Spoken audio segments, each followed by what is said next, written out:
Fadhol Ustaz, silakan. Masya Allah, punten ya. Hati-hati, ini memang tempatnya sempit, jadi selalu harus waspada. Bismillahirrahmanirrahim. Assalamualaikum warahmatullahi wabarakatuh.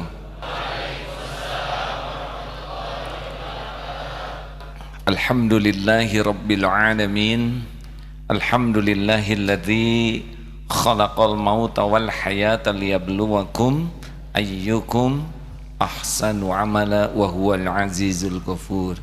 Allahumma salli wa sallim wa barik ala Muhammadin wa ala alihi wa ashabihi ajma'in. Semoga Allah yang maha menatap, maha mendengar, maha menyaksikan dan yang mengatur pertemuan ini terjadi benar-benar ridho kepada kita semua, karena tidak ada yang lebih penting dalam hidup ini selain keridhaan Allah Subhanahu wa taala. Jazakallah khair Ustaz Adi, saya AA. Ini kali keberapa Ustaz kesini? Ketiga ya, dengan di BST jadi keempat ya, alhamdulillah. Saya bersyukur Allah menakdirkan beliau hadir bersama kita. AA ini Ustadz minta izin karena sering belajar di YouTube ceramah Ustadz, dan Masya Allah sangat menginspirasi, menambah ilmu. Mudah-mudahan Ustadz ridho ya. Nah, kemudian semoga ilmu yang saya sampaikan yang berasal lewat beliau mengalir juga pahalanya untuk beliau. Sedikit saya jelaskan pesantren ini, boleh Ustaz ya? Jadi Darut Tauhid ini secara syariat mah susah lah. Saya tidak membayangkan akan terjadi pesantren seperti ini. Bahkan sampai sekarang pun semua ini benar-benar rencana Allah. AA sendiri nggak pernah kepikir dianggap kiai Ustaz. Saya cita-citanya dulu jadi tentara ya, kurang nyambung, tapi sekarang bersyukur jadi tentara Allah Subhanahu wa taala. Dulu awalnya adalah pengajian tuh di rumah, di KPAD. Yang dibahas dulu tuh adalah kitabnya Akhlak dari Imam Ghazali. Itu saja bagaimana membersihkan hati. Lalu ngontrak kamar di sini tahun 90, itulah yang jadi awal ulang tahun kita. Maaf kalau tiap tahun ulang tahunnya beda-beda waktunya ya, tergantung ingetnya ya, dan tergantung lagi sibuk atau tidak. Lalu ngontrak kamar, ngontrak semuanya. Ini dulu luasnya hanya 400 meter. Tahun 92 dibeli, tahun 94 dibangun masjid pertama sebelah sana. Lalu 95, 96 itu terbeli yang di depan, bertahap sedikit-sedikit. Itu dulu perumahan. Nah, ujiannya jadi Ustaz udah dengar belum Darut Tauhid itu 4 babak? Udah dengar belum ya? Nah, sekarang jadi dengar. Jadi babak pertama dulu tuh berapa? Memang senang sekali kita tuh belajar ilmu tentang mengenal Allah. Dari awal itu tauhid aja, tapi yang menyampaikannya kurang ilmu. Jadi ilmu dapat dari guru, sampaikan, begitulah terbatas ke ilmu. Sampai diujilah dari babak Darut Tauhid awal ke babak kedua, yang ternyata kami merasa, khususnya saya, tidak sukses melewati ujian itu, yaitu ketika dibukakan dunia menjadi populer tahun 2009 ya, itu 99 terserah saudara lah, pokoknya 99 itu wah mulai. Ustaz pernah lihat dulu game di TV nggak? Pernah ya. Nah itulah dunia, nggak tahu gimana ujuk-ujuk jadi dikenal, padahal Masya Allah itu ilmunya sangat tidak memadai ya. Mungkin takdir yang harus dijalani ujian dibukakan dunia, menjadi kata orang sih populer dan tamu berdatangan. Hampir kayak gini dulu juga, 2000 sehari itu, tapi ya cuman dipotret gitu. Terus Makin lama Darut Tauhid berubah jadi Darut Duit. Karena uang banyak, ekonomi bagus, perusahaan bangkit, semuanya. Tapi ya hanya dagang nama A'agim itu. Sampai akhirnya itu sampai 2006, kurang lebih 9, 10, 8, 9 tahun. Wah, jelek sekali suasana waktu itu. Darut Tauhid terburuk pada waktu itu. Karena semuanya serba duniawi, ya. Saya belajar kurang, ke orang tua juga sedikit waktu, ngurus anak nggak keurus. Pesantren juga tidak ada apa-apanya, tidak seperti ini dulu tuh. Sangat sederhana, hanya menang di TV saja. Alhamdulillah ditolong oleh Allah tahun 2007. Sudah tahu nggak sih? Waktu itu kan heboh, ya. Babak ketiga yaitu babak belur, ya. Abdullah Gimnastiar menikah lagi. Wah, heboh.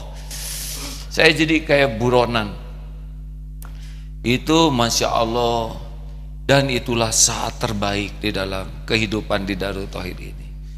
Kalau kata guru saya sih, Allah mau mengambil Tuhan-Tuhan yang ada selama ini, menuhankan popularitas, menuhankan perusahaan, menuhankan kekayaan, menuhankan, dan memang itu ada di sini. Tapi jamaah tidak ngerti, Allah Maha tahu. Alhamdulillah, terima kasih ibu-ibu ya yang waktu itu ngambek dan sebagainya, ya, sudah membantu saya bisa melepaskan Tuhan-Tuhan yang ada di hati. Pada waktu heboh itu Ustaz, ya, aduh ini pesantren untuk ngegaji tuh nggak ada. Karyawan sebagian berhenti, perusahaan bertumbangan. Tumbang betul itu. MKFM nih, radio kita ini mati mau hidup segan. Karena tidak ada untuk bayar. Listrik tidak ada, saking sulitnya ekonomi. Nah, yang bertahan, yang sekarang pada jadi pimpinan di sini, Pak Gatot dan kawan-kawan, wah itu berjuang di sini tanpa gaji. Kalau saya sih, ya udah dikasih tahu oleh guru saya bahwa ini harus dijalani dan nanti dunia akan dikembalikan kalau lulus. Akhirnya tahun demi tahun, entah bagaimana, jadi berkembang lagi Ustadz. Beginilah jadi masjid, jadi bagus. Katanya ada beberapa cabang saya juga tidak begitu yakin dengan ikhtiar, karena ini begitu saja. Banyak yang gabung, yang ahli-ahli, yang sudah lebih pandai dalam manajemen, dalam keuangan, dalam gabung sini. Ada yang gabung dengan uangnya juga. Jadi saja tumbuh begini. Namanya babak yang keempat. Mudah-mudahan saat ini babak bertauhidnya dengan lebih benar, gitu. Itu aja ceritanya. Nah, terima kasih Ustadz. Ini tahun ke-29. Mulai tahun depan, sebetulnya tahun ini sudah mulai disapih, artinya saya sudah tidak banyak berperan.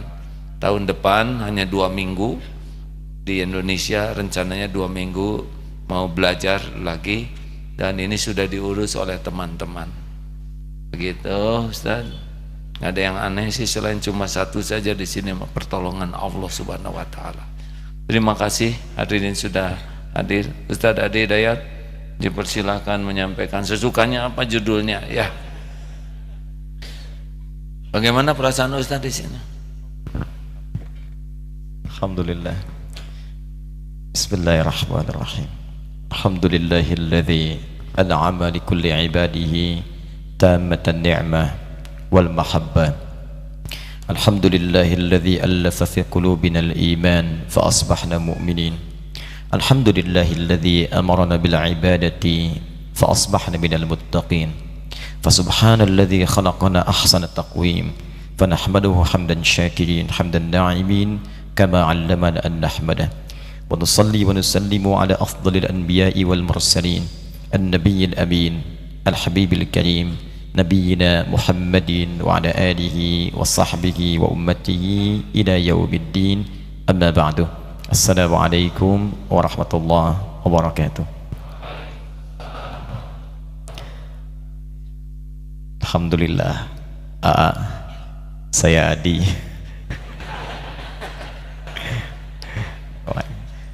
Kita awali dengan berdoa untuk guru kita Kiai Haji Abdullah Gimnastiar beserta keluarga besar beliau dan keluarga besar Pondok Pesantren Darut Tauhid. Semoga senantiasa dirahmati, diberkahi dan diberikan taufik oleh Allah Subhanahu wa taala. Kiai itu bukan gelar yang memang mesti difikirkan. Jadi kalau tadi katakan saya tidak terfikir menjadi kiai, memang jadi kiai itu tidak harus dipikirkan.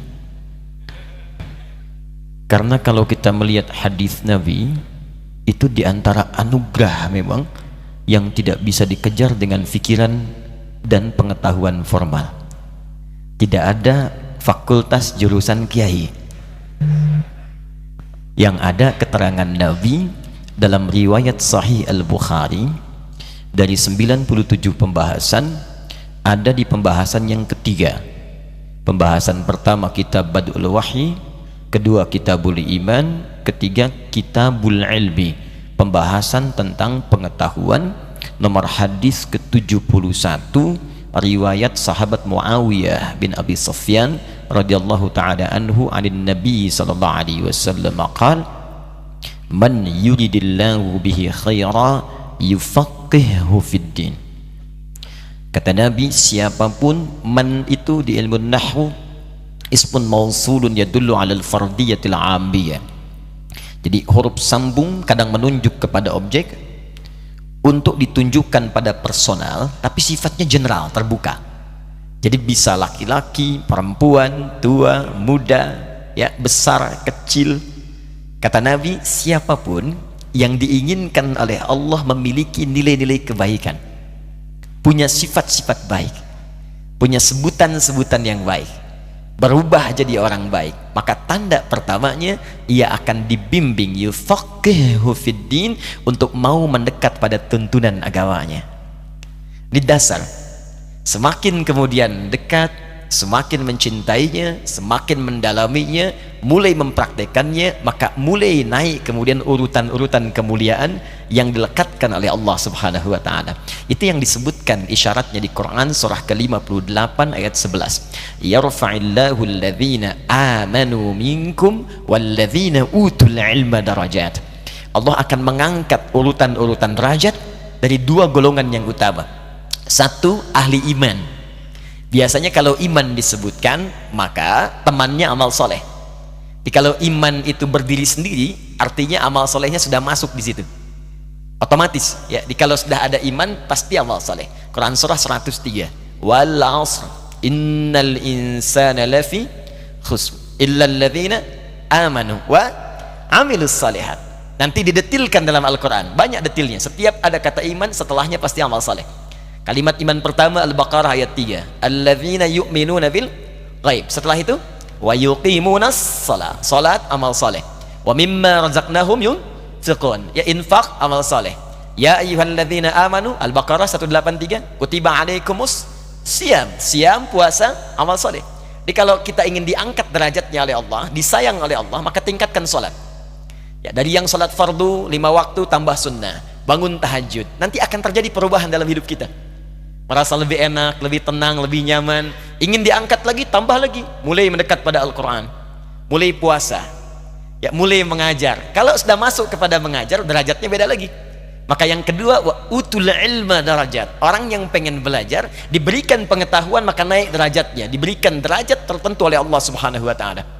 Maka mulailah muncul kemudian sebutan ustaz, ada kiai, ya, ada muallim, ada habib, ada macam-macam. Itu gambaran tanda kasih Allah Subhanahu wa taala untuk menunjukkan bahwa kamu sudah berubah, sekarang sudah mulai dekat dengan Allah Subhanahu wa taala. Itu yang mungkin dipelihara. Dan saya bermohon kepada Allah, semoga kemuliaan ini bisa kemudian dibawa sampai menghadap kepada Allah Subhanahu wa taala. Bahas apa kita ini ya? Alhamdulillah Ustaz, terima kasih. Jadi mungkin membahasnya yang barusan aja tuh ya. Baik. Karena pernah dengar santri ada ngobrol di sini Ustaz. Saya sambil lewat, katanya mereka berdua ngobrol, bilang begini, saya nih oleh kiai saya nggak boleh jadi ulama. Kenapa? Katanya saya dengar aja di obrolan mereka tanpa ingin mendengar ya, kedengaran sendiri. Karena mereka keras, salah mereka sendiri. Karena saya nggak boleh pengen jadi ulama. Terus kenapa? Kata guru saya, katanya kamu mah cukup jadi orang soleh aja. Karena kalau cita-cita jadi ulama tapi salah pengertian ulamanya, dari awal cita-citanya salah. Gimana tuh Ustaz? Saya sampai terperangah, ini hebat nih gurunya. Karena belum tentu orang menganggap ulama tuh seperti yang ulama dalam pandangan Allah. Karena mungkin ada yang dianggap ulama karena ya begitulah, ceramah, terkenal, pulangnya dapat amplop, dapat berkat dan sebagainya. Gimana sih Ustadz, ulama teh apa itu? Senang kalau beliau mah jelas, kalau saya mah coba Quran di lantai atas ambil gitu, beliau mah. Alhamdulillah ya. Ini tidak berniat mendengar tapi lengkap ceritanya. Sebab mengagumkan Ustadz. Baiklah. Baik, bismillahirrahmanirrahim. Ada saleh disebutkan tadi, ada ulama.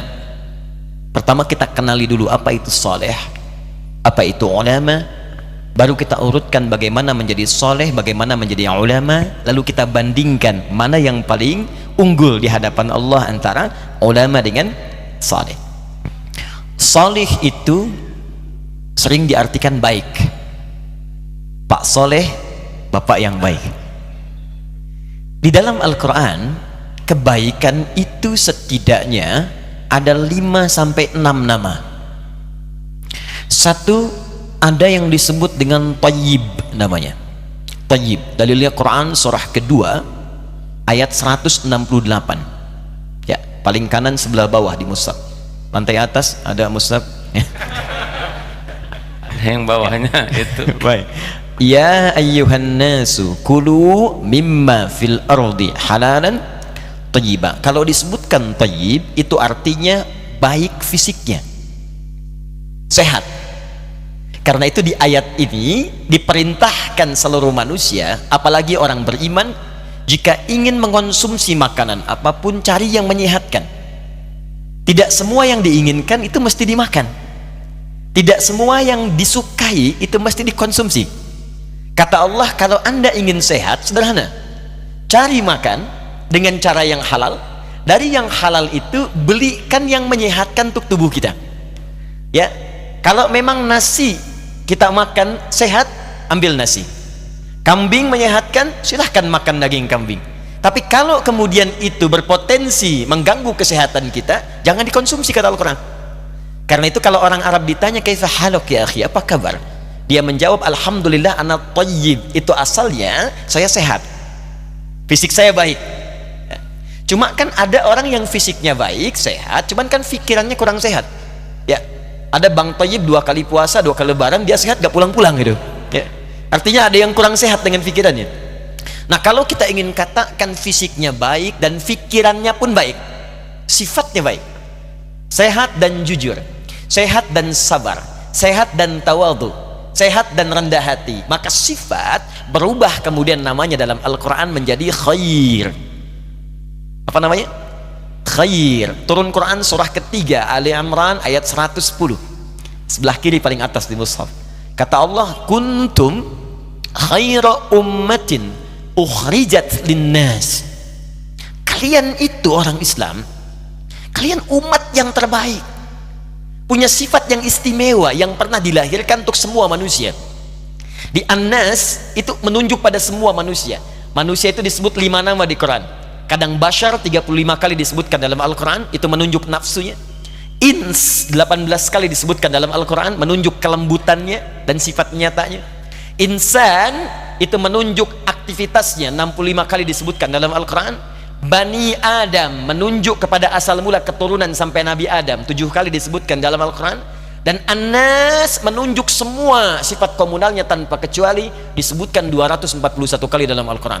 Kata Allah, kalau pernah ada manusia tinggal di bumi semuanya, tidak akan pernah ada yang punya sifat baik melebihi orang Islam. Anda bayangkan? Kebayang nggak? Belum. Orang jahiliyah itu orang paling buruk yang pernah tinggal di bumi.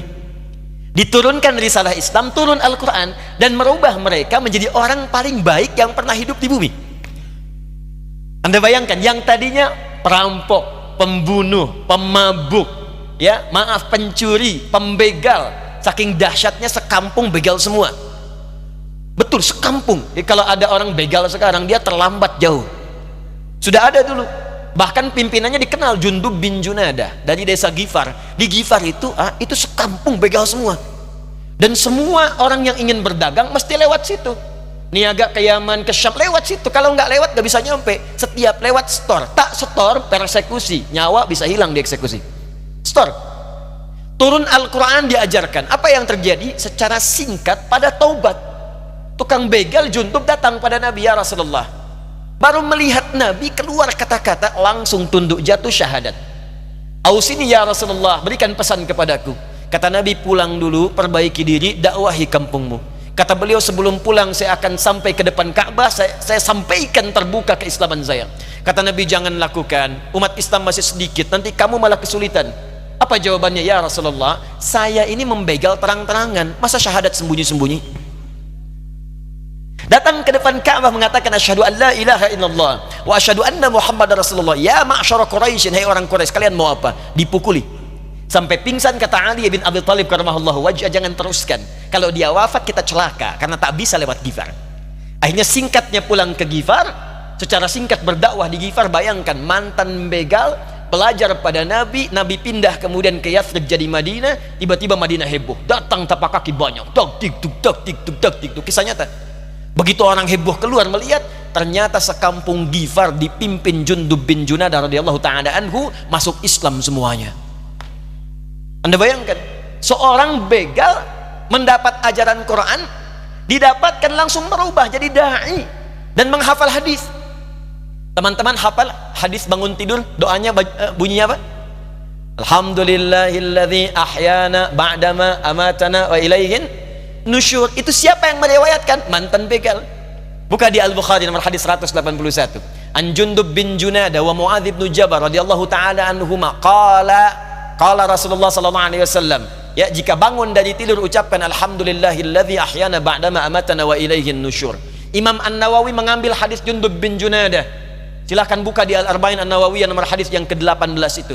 An Muadz bin Jabal wa Jundub bin Junadah radhiyallahu ta'ala anhuma qala Rasulullah sallallahu alaihi wasallam, ittaqillaha haitsu ma kunta wa atbi'is sayyi'atal hasanata tamhuha. Yang riwayatkan mantan begal. Saking diabadikannya yang dahsyat, Allahu akbar. Disebutkan nama kampungnya untuk menunjukkan, di kampung saya ini dulu begal semua, sekarang semua jadi baik. Maka tandanya tambahkan al di depannya, ujungnya tutup dengan i. Saya dari Gifar, maka kunyahnya Abu Dzar dari Gifar, dikenal dengan Al-Ghifari. Dia Abu Dzar Al-Ghifari. Al-Ghifari itu dulunya mantan begal. Saya ngasih nama anak saya Al-Ghifari nih. Alhamdulillah. Ini Ustaz telat ngasih taunya. Tapi asa keren kan Al-Ghifari, ya nggak? Ada yang belum selesai. Kenapa nama itu dicantumkan? Sebagai kebanggaan. Maaf gaji ini Bapak belum tahu ilmunya. Ya, semoga Allah ampuni Bapak ya. Ada yang belum selesai. Jadi dicantumkan itu sebetulnya ingin memberikan pesan. Dulu kota kami ini terbelakang, kelap. Tapi setelah datang cahaya Islam merubah sifat kami dan jadi kebanggaan. Akhirnya kota itu dibanggakan dengan kemuliaannya dan jadi inspirasi menjadi nama orang di kemudian hari, termasuk tadi alhamdulillah. Haji nggak jadi, minta maafnya. Ditambah al di depannya, ujungnya i, itu sudah rumus. Ya, Imam Al-Bukhari namanya Muhammad dari Bukhara. Di beliau nama aslinya Muhammad, punya bapak Ismail, kakeknya Ibrahim, kakek buyutnya Al-Bardizbah, yang buyutnya Al-Mughirah, tinggal di kecamatan Ju'fah, Kabupaten Bukhara, Provinsi Khurasan, negara Uzbekistan sekarang. Ya. Kalau jadi Aagim gimana? Aagim. Boleh Aagim Al-Geger Kalongi ya. Al-KPDAI ya, Al-Jawa Barati Ad-Darut Tauhidi ya. Kembali sifat. Jadi kalau di Indonesia ini ada orang Islam, itu mesti lebih baik sifatnya. Khairul ummah. Tampilkan. Ya mantan begal aja jadi baik kok. Nah, kalau sifat berubah jadi sikap, maka berubahlah namanya dari khair jadi ma'ruf. Pertama apa tadi? Tayyib. Kemudian khair. Lalu sekarang Ma'ruf. Oh. Jujur itu sifat. Tapi kalau disogok kemudian dia menolak, itu sikap namanya. Sedang bekerja, Pak tolong tanda tangan. Lihat, ini nggak benar ini. Saya nggak mau tanda tangan. Jadi saya jadi tahiyat, nggak mau maksiat. Nah itu ma'ruf namanya. Balik lagi orangnya, Pak sudah diperbaiki. Bagus. Kok nggak beda? Fee-nya Pak dari 100 juta jadi 1 miliar. Kamu ini bagaimana? Perbaiki, tapi sebentar, saya istikharah dulu misalnya. Nah itu setengah ma'ruf. Ma'ruf sifat yang berubah jadi sikap. Khair sifat, jujur sifat, anti sogok sikap. Sabar sifat, dicela membalas dengan yang baik sikap, itu ma'ruf. Karena itu khair dan ma'ruf sering disatukan dalam Al-Quran. Contoh Quran surah ketiga Ali Imran ayat 104. Wal takum minkum ummatun yad'una ilal khair wa ya'muruna bil ma'ruf. Tapi apakah semua sikap baik itu dikerjakan karena Allah? Belum tentu. Non muslim banyak yang jujur, non muslim banyak yang suka berderma, bantu, ada yang bantu bangunan, bantu bikin jalan dan sebagainya. Tapi apakah perbuatannya dikerjakan karena Allah? Belum tentu. Nah ketika kebaikan tadi dikerjakan karena Allah, maaf, jujurnya karena Allah, kerja karena Allah, mengajar karena Allah, tadi yang bertahan di pesantren karena Allah, maka berubah kemudian kata ma'ruf ini menjadi ihsan. Ihsan. Ya, hadis Muslim nomor hadis yang ke-8 dikutip oleh Al-Imam An-Nawawi dalam Al-Arba'in nomor hadis yang kedua, an ta'budallaha ka'annaka tarahu fa illam takun tarahu fa innahu yarak. Engkau menjadikan, perhatikan cara menerjemahkannya. Saya mohon izin tidak bermaksud mengajari, hanya menyampaikan apa yang guru kami telah sampaikan. An ta'budallaha, engkau menjadikan semua aktivitasmu sebagai ibadah karena Allah. Minumnya ibadah, makannya ibadah, kerjanya ibadah, belajarnya ibadah, mengajarnya ibadah, semua aktivitas, merawat rumah tangga ibadah, semuanya. Ka'annaka tarahu fa illam takun tarahu fa innahu yarak. Walaupun kau tak mampu menyaksikan Allah saat beribadah itu, maka rasakan Allah sedang mengawasi kita. Jadi kalau kita sadar sedang diawasi Allah dan itu membuncah dalam jiwa kita, mustahil berbuat maksiat. Anda akan minum dan sadar saat akan minum sedang diawasi oleh Allah, maka mustahil menyentuh minuman yang diharamkan oleh Allah. Orang sedang bekerja ditawari korupsi, merasa diawasi Allah, mustahil korupsi. Itu ihsan namanya. Di Quran surah ke-46 ayat ke-15, ihsan. Nah sekarang kalau kita gabungkan thayyib badannya sehat fisiknya, khair sifatnya mulia, ma'ruf sikapnya baik, ihsan dikerjakan karena Allah semua kebaikan itu, menggabungkan 4 ini, maka itu yang disebut dengan salih. Di salih gabungan dari thayyib, khair, kemudian ma'ruf dan ihsan. Karena itu Allah memberikan kalimat fitrah dalam Al-Quran. Setiap orang tua bahkan sejak anaknya dalam kandungan pasti mengharapkan anak yang soleh. Buka Quran surah ke-7 ayat 189. Perhatikan pertengahan sampai ujung ayatnya. Falamma taghasyaha hamalat hamlan khafifa famarrat bi falamma athqalat da'awallaha rabbahuma la in ataitana salihah lanakunanna minasyakirin. Ketika suami istri mulai bergaul, istrinya mengandung kandungan ringan sampai berat, maka fitrahnya akan mulai berdoa kepada Allah, suami dan istri, ya Allah, mohon jadikan anak lahir nanti anak yang salih. Saya belum pernah dengar ada orang berkata, ya Allah jadikan anak saya anak yang thayyib. Pasti saleh. Jadi saleh itu gabungan tadi dari thayyib, masih ingat? 2 khair, yang ketiga ma'ruf, 4 ihsan. Tahan sebentar sebelum masuk ke ulama. Ada yang ke-6. Yang ke-6 disebut birrun namanya. Al-birru. Ya, al-birru. Kalau birrun artinya kebaikan yang lahir setelah buruknya hilang. Ya, Kebaikan yang muncul setelah buruknya hilang. Ada orang berbuat buruk, ditinggalkan keburukannya, lantas berubah menjadi baik. Marahnya ditinggalkan jadi sabar, sombongnya ditinggalkan jadi tawadhu. Maka kebaikan yang muncul setelah meninggalkan yang buruk disebut apa? Birrun. Kalau melekat pada pelakunya disebut dengan mabrurun. Ada haji apa yang populer? Mabrur. Kenapa disebut haji mabrur? Karena saat dia berada wukuf di Arafah, dia istighfar, dia mengenali keburukannya, dia tinggalkan itu, dia lontari, datang ke Muzdalifah mengambil batu, dia lontari di Jamarat, dicatat. Makanya sebelum haji catat dulu, kenali diri kita keburukannya. Jangan gengsi, tanyakan pada pasangan hidup, tanyakan pada anak, tanyakan pada orang tua, ibu tanyakan pada suami. Ayah, mama mungkin banyak salah. Emang? Ya nggak apa-apa ya, sampaikan saja untuk ditobati, tulis. Nyampe di sana rinci. Makanya ketika lontar jumrah kita melontar sifat kita. Bismillahirrahmanirrahim, Allahu Akbar. Hadisnya sama dengan yang nyembelih di sini. Waktunya sama. Yang di sana melontar, di sini menyembelih tanggal 10 itu. Kalimatnya sama, di sana Bismillahirrahmanirrahim Allahu Akbar, di sini Bismillahirrahmanirrahim Allahu Akbar. Apa yang dilempar? Sifat hewani dari kata bashar tadi, nafsunya. Ya, karena itu sifat hewan disembelih, hewannya di sini, yang di sana melontar. Karena sudah dilontar, hilang buruknya, pulang-pulang membawa kebaikan. Itu yang disebut haji mabrur. Haji mabrur itu haji yang bisa menepikan sifat buruk dan berubah menjadi baik di kemudian hari.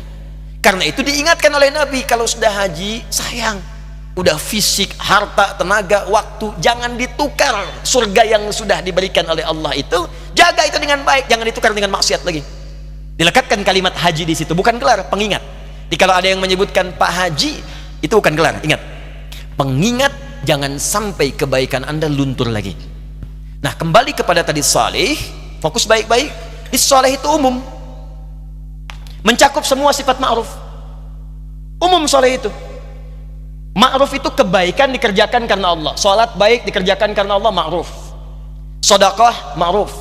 Puasa ma'ruf, umum. Jadi saleh itu baru nama umum. Bisa Anda pilih di antara sekian yang umum itu, mana yang ingin Anda capai. Contoh, Bapak Ibu ingin saleh, pilihannya amalan apa yang ingin dipilih oleh Anda? Dibentangkan oleh Quran. Mau jadi ahli puasa? Boleh. Ahli tahajud? Boleh. Ahli sedekah? Boleh. Dibuka 8 jenis kurang lebih oleh Al-Quran, disetarakan dengan 8 pintu surga. Jadi surga akan dimasuki oleh orang-orang soleh dengan beragam amalan-amalan yang dikerjakan saat di dunia. Baik, karena itu amalnya disebut amal soleh. Buka Quran surah kedua Al-Baqarah ayat ke-25, paling kanan sebelah atas di mushaf. Ini kalimat surga pertama disebutkan dalam Al-Quran. Wabashshiril ladzina amanu wa amilus salihat anna lahum jannatin tajri min tahtihal anhar. Berikan kabar gembira pada orang beriman yang telah mengoleksi amal-amal soleh. Dia diberikan kabar gembira, aku siapkan beragam jenis surga untuknya. Anda tanya, ya Allah, amal apa yang harus aku kerjakan sehingga aku bisa mendapatkan surga itu? Dirinci oleh Quran, dibagi 4 bagian. Pertama, ada amalan yang saat Anda kerjakan ke surganya bersama para nabi, semua nabi yang pernah tinggal dan bertugas di bumi. Itu ada di Quran surah keempat ayat ke-69. Ada kalimat solehnya. Wa may yuti'illaha war rasula fa ulaika ma'al ladzina an'ama Allahu 'alaihim minan nabiyyin was-siddiqina wasyuhada was-shalihin. Amalannya apa? Ikuti semua sunnah Nabi. Keluarkan dari bangun tidur sampai tidur lagi. Bangun tidur bagaimana cara Nabi bangunnya? Buka Abu Dawud nomor hadis 1367 misalnya. Kata Ibnu Abbas, Nabi itu duduk dulu. Karena Nabi sallallahu alaihi wasallam idza staiqadha min naumihi fajalasa wa masaha bi yadihi min athari naumihi faqara khawatim surah Ali Imran. Nabi kalau bangun dari tidur tidak langsung bangun, duduk dulu, menghilangkan bekas ngantuknya, baru kemudian berdoa. Jadi kalau berdoa jangan bangun langsung doa, gak akan sadar. Sadarkan dulu. Dan itu pun kadang butuh waktu. Bangun jam 3 mau sadar, begitu lihat jam 5. Sadar dulu. Mau makan, lihat Nabi tuntun. Mau ke toilet, lihat Nabi. Makanya silahkan cek, bandingkan dengan ajaran manapun. Anda hanya akan temukan dalam Islam semua pekerjaan kita ada bimbingannya dari Nabi berupa doa. Itu bimbingan. Nah, kita keluarkan. Ada amalan soleh yang kedua, mohon izin, maaf, surganya di level yang kedua, di taman surga, langsung diberikan kenikmatannya oleh Allah. Taman surga ini Indahnya, semua kenikmatan diberikan oleh Allah dan letaknya indah sekali. Itu ada di Quran surah ke-51 ayat 15 sampai 23. Apa amalannya? Kata Allah, rajin tahajud. Saya bacakan ayatnya. Innal muttaqina fi jannatin wa uyun. Ada orang soleh yang takwa yang akan tinggal di taman surga. Apa amalannya? Akhidhina ma atahum rabbuhum innahum kanu qabla dzalika muhsinin. Mereka akan mendapatkan semua langsung dari Allah pemberian surganya. Jadi kalau yang di bawah itu yang melayani wildanun mukhalladun.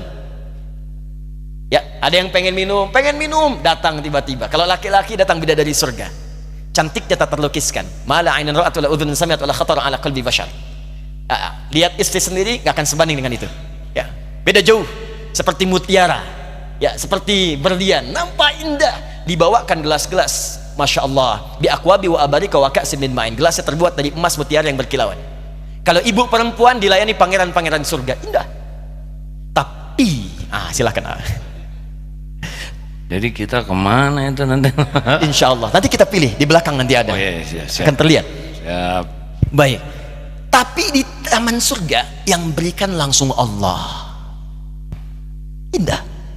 Dan sebelum masuk ke sini, dia diperkenankan melihat Allah tanpa hijab. Quran surah ke-75 ayat 22 sampai 23. Wujuhu yauma idzin nadhirah. Ada orang yang wajahnya berbinar, gembira luar biasa. Bukan karena masuk surganya. Ila rabbiha nadhirah. Karena ia bisa menatap Allah yang dirindukannya, yang tak pernah nampak. Anda berpisah dengan putra Anda 20 tahun. Dia katakan, saya mau datang.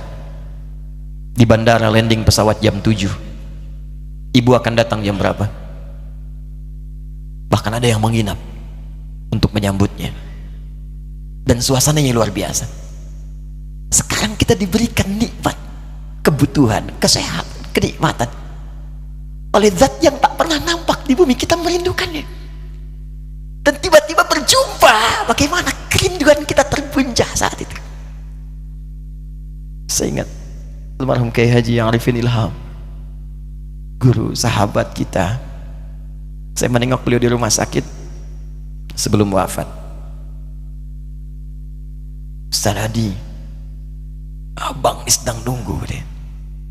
Ya bang, liqa'ullah, mau ketemu Allah, makanya pas mau wafat itu dituliskan kan oleh beliau, liqa'ullah, dan dipersiapkan. Tidak ada kerinduan tertinggi ketika berjumpa dengan Allah dan Rasulullah SAW. Taman surga. Kalau Anda inginkan itu, apa amalannya? Dia orang muhsin, kata Allah. Semua mengerjakan karena Allah. Jadi semua karena Allah. Lillah. Karena semua karena Allah, Allah pun merindukannya. Ya, Syekh Jamaluddin Al-Afghani pernah mengajar kemudian di Jamiah Islamiyah di Madinah Munawwarah. Saat mengajar, itu beliau pernah sakit, merasa sakit. Cek ke dokter, kemudian balik karena hasil belum keluar lab. Berapa hari kemudian beliau meminta muridnya untuk ngambil hasil karena beliau ingin mengajar dulu. Begitu ngambil hasil, menangis muridnya di luar. Kenapa? Katanya, ayo masuk sini. Menangis, tak sanggup menyampaikan. Kamu tenang dulu. Begitu selesai beliau sampaikan, guru, hasil dari lab menunjukkan, kata dokter, usia guru sudah tidak lama lagi. Penyakitnya begitu kronis. Semua murid menangis pada saat itu. Tapi perhatikan bagaimana guru mulia ini menjawab. Kalian kenapa bersedih? Kalian kenapa bersedih? Aku sudah lama merindukan Allah untuk berjumpa dengannya. Sekarang Allah merindukan denganku, merindukan pertemuan denganku untuk segera aku menemuinya. Ketika Allah merindukan aku, kenapa aku harus menangisinya? Allah. Karena itu ketika pulang dibalas dengan indah oleh Allah. Apa amalannya saat di dunia? Kanu qalila minal laili ma yahja'un. Orang ini, kata Al-Quran, sedikit tidurnya, malam bangun. Di dalam rumus fikih, kalau sudah disebutkan di Quran, jangan ditambah, jangan dikurang. Kata Quran, sedikit tidur, dihilangkan dia tidur, ditambah sedikit-sedikit tidur, ya nggak bangun. Ya, wabil asharihum yastaghfirun. Ini rumus. Kalau selesai tahajud, kalau bisa jangan sampai pas subuh, menjelang subuh. Sisanya dipakai istighfar sebelum subuh. Subuh 4:06, ya, jam 4 kurang seperempat, 4 kurang 10 selesai istighfar. Itu disebutkan oleh Quran, ahli istighfar di waktu sahar adalah orang yang seakan ahli surga yang sedang berjalan-jalan di bumi. Istighfar. Ya. Allahu akbar, bil asharihum yastaghfirun wa fi amwalihim haqqul lisaili wal mahrum. Senang sedekah. Senang sedekah. Mau diminta mau nggak diminta, punya anggaran. Di sehari itu punya anggaran, walaupun cuma sedikit, yang penting sedekah. Dia ngejar amalan itu. Ya, apapun itu, mau wakaf, mau infak, mau macam-macam. Saya senang nih, biasanya di Darut Tauhid selalu ada itu kesempatan begitu. Tawaran tuh untuk masjid kah, untuk wakaf pesantren kah, dikejar. Jadi dia tuh punya anggaran untuk pulang. Nah, itu yang kedua. Yang ketiga, level orang soleh yang ditempatkan di surga, rumahnya seluas langit dan bumi. Wah, itu silahkanlah, mau maraton, mau kopdol, mau sepedaan, mau nggak nyampe-nyampe tuh, ya. Sepeda. Emang ada sepedaan di surga? Bahkan bukan cuma sepeda. Aa merindukan apapun baru kepikir langsung ada. Kuda? Bisa. Bisa. Saya ke Darut Tauhid misalnya, diajak oleh Aa misal melihat kuda, belum sempat naik, tiba-tiba jalan mau ceramah meninggal misal. Begitu wafat, Allah berikan kemudian anugerah surga. Ini level yang paling rendah, yang keempat.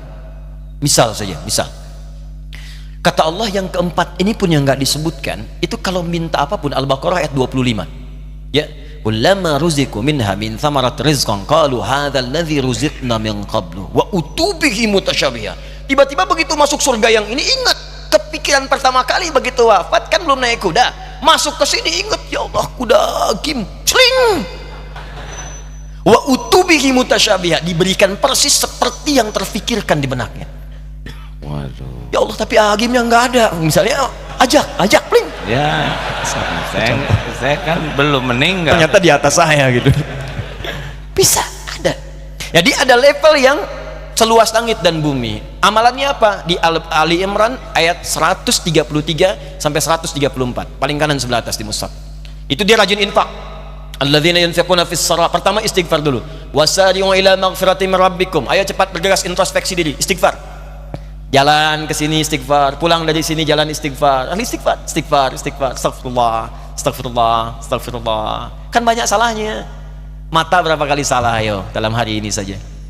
Telinga berapa kali salah dengar, lisan berapa kali salah ucap. Jadi kalau merasa banyak salahnya, tutup dengan istighfar. Astagfirullah. Wa jannatin arduhas samawati wal ardu aidatil muttaqin. Dan aku siapkan bagi orang-orang tertentu surga seluas langit dan bumi, yaitu orang takwa dari kalangan orang soleh. Apa amalan solehnya? Alladzina yunfiquna fis sarai wad dharra. Gemar berinfak walaupun dia sedang terbatas, masih infak juga. Nggak punya pun masih merekomendasikan, coba datangi si fulan, mungkin dia bisa memberi. Wal kadhiminal ghaidha, ini yang beda, sanggup menahan amarah. Itu nggak mudah. Wal 'afina 'anil nas, bisa memaafkan kesalahan orang. Wallahu yuhibbul muhsinin, Allah senang dengan yang berbuat baik. Ja'far As-Shadiq itu menunggangi betul ayat ini, mengajarkan kepada pembantunya. Satu kali sedang ada tamu begini ya, pembantunya itu dulu tuh biasa orang bantu ulama, bukan untuk bantunya, supaya dapat ilmunya. Saya waktu belajar dulu saya bawakan tasnya guru saya, kitabnya, cuma sambil bawa tas itu kita nanya, apa hukum ini, apa hukum ini. Alhamdulillah dapatnya banyak. Nah, ini jadi pembantunya masuk. Satu kali beliau bawa minuman, begitu sedang duduk dengan tamu, jatuh kemudian gelasnya, tumpah di jubahnya. Berubahlah wajahnya Ja'far itu. Sedangkan Imam Ja'far itu termasuk yang lembut, cuma wajah berubah. Pembantunya cerdas. Apa kata pembantunya? Wal kadhiminal ghaidha. Dibacakan ayat tadi. Penduduk ahli surga bisa menahan amarah. Kata Ja'far, saya nggak marah. Tapi kan ada tamu, boleh jadi tamu pulang belum ngasih maaf. Diteruskan ayatnya, wal 'afina 'anin nas. Juga memaafkan kesalahan orang. Apa itu angka? Saya maafkan. Cuman saking cerdasnya, tahu bahwa Ja'far itu punya anggaran setiap hari untuk sedekah minimal 1000 dirham. Di kantongnya selalu ada. Hal itu belum sedekah. Diteruskan ayatnya, wallahu yuhibbul muhsinin. Kata Ja'far, sudah jangan diteruskan lagi. Ini ambil, saya bebaskan kamu sekarang dari membantu saya. Udah pintar. Nah, jadi amal soleh itu banyak.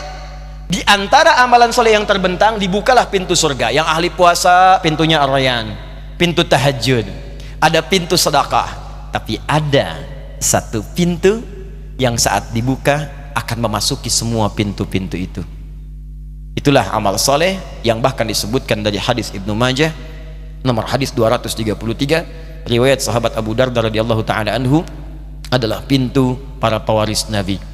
Siapa mereka ini? Wa innal ulama'a warathatul anbiya wa innal anbiya'a lam yurithu dinaran wala dirhaman walakinnahum awrathul ilma fakhudhuhu bihadhin wafir.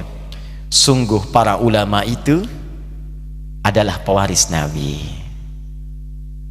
dan sungguh para nabi itu tidak pernah mewariskan materi, dinar, dirham. Ini isyarat dalam Al-Quran, ulama yang benar itu ulama yang orientasinya bukan materi. Jadi saya sangat bahagia tadi cerita di awal diarahkan, Allah ingin arahkan kepada yang lurus, baik kita semua, karena godaan gak mudah Pak Bu. Lebih tahu dan lebih banyak pengalaman dibanding kami, banyak godaannya.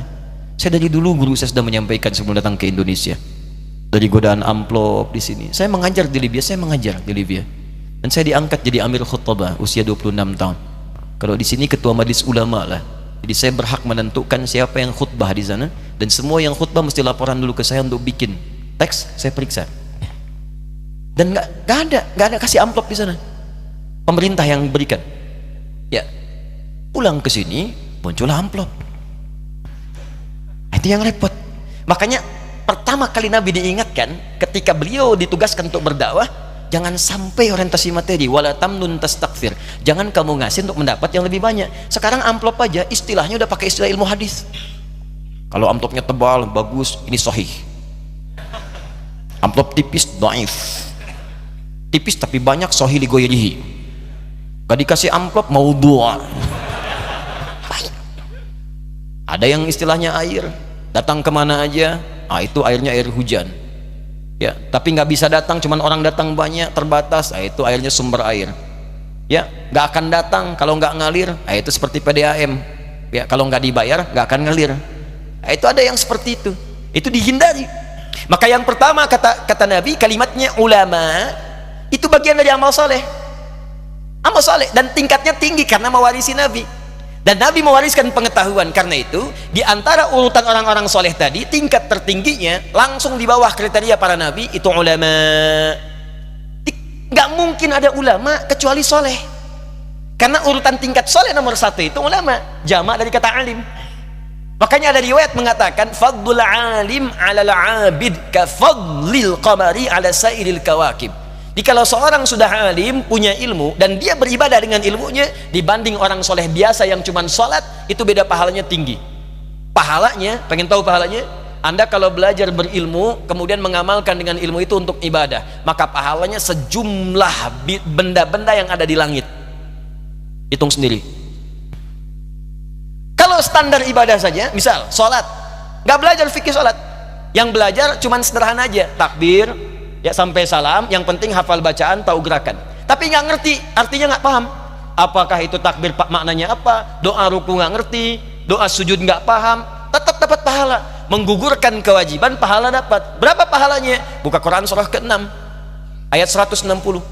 Man jaa bil hasanati falahu asyru amthaliha. Siapa yang mengerjakan satu kebaikan yang punya nilai pahala. Jadi hasanah itu artinya kebaikan yang ada pahalanya. Makanya kita berdoa, Rabbana atina fid dunya hasanah, ya Allah jadikan semua aktivitas kami di bumi, di dunia ada pahalanya. Salat diantaranya. Ya, setiap mengerjakan perbuatan hasanah 10 pahalanya.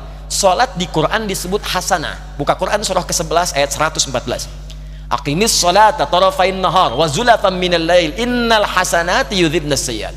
Tunaikan salat di kedua siang sampai malam, subuh sampai dengan isya. Sungguh salat itu perbuatan hasanah yang bisa mengentaskan keburukan. Jadi kalau sekali sholat walaupun tak paham maknanya dapat pahala 10. 10 itu ngitungnya jangan begini 1, 2, 3 terlalu kecil. Anda ke masjid saja, ke sini ke Darut Tauhid, datang ke masjid dengan niat ibadah, baru datang belum ngapa-ngapain tapi niatnya ibadah, baru datang. Di hadis Muslim disebutkan 25 kebaikan. Jarak 1 ke 2 500 tahun, 2 ke 3 500 tahun, 3 ke 4 500 tahun. Jadi kalau ada orang sekali tadi sholat zuhur dapat 10, jarak satu keduanya 500 tahun, dua ketiga 500 tahun. Dari sekali sholat dapat 5 abad. Jadi kalau ada yang meninggalkan sholat ruginya luar biasa. Ada orang nggak sholat ruginya luar biasa. Tapi kalau ada orang dengan ilmunya kemudian dia sholat, dia belajar fikih. Bagaimana cara takbir? Oh begini caranya. Angkat sejajar dengan bahu. Dari mana tahu? Ya dicari. Oh ini Al-Bukhari, riwayat Abu Hurairah, nomor hadis 711.